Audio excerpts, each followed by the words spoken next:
Un véritable leader doit être un façonneur de consensus.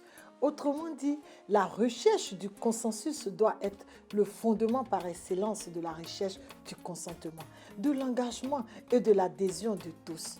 Bonjour à toutes, bonjour à tous. Mes chères héroïnes, le leadership par essence est spécifiquement avant tout l'art de la gestion des hommes dans toutes leurs composantes. Pour ce faire, le leader féminin doit être impartial avec des aptitudes d'écoute, des prédispositions de bons négociateurs afin d'exercer une médiation saine et appréciée.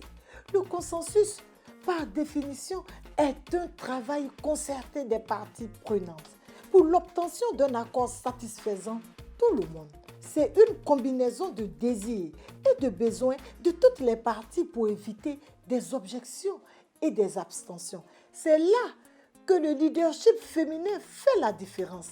C'est aussi là que sa marque intrinsèque se mesure. La femme leader, incarnant la première école de vie, détient naturellement les aptitudes nécessaires à la recherche et à l'obtention du consensus. Car quand elle se saisit de ses responsabilités, elle est capable de jouer un rôle décisif dans la quête du consentement de tous. Mes chères héroïnes, de mon expérience de femme entrepreneur et de leader féminin en politique, il m'arrive très souvent d'être confrontée lors des réunions à des discussions où plusieurs positions tranchées se dégagent.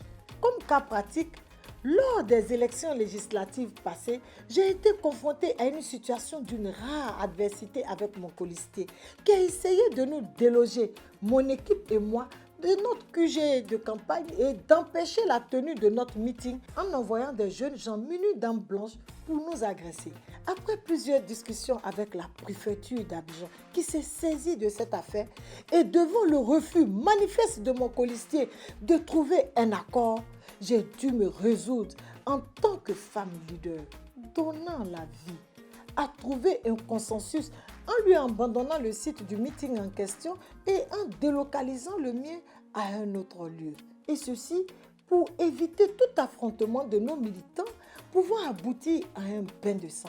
Je vous assure, très chère héroïne, il est vrai que parvenir à un consensus n'est toujours pas facile, mais c'est souvent essentiel pour sauver des vies.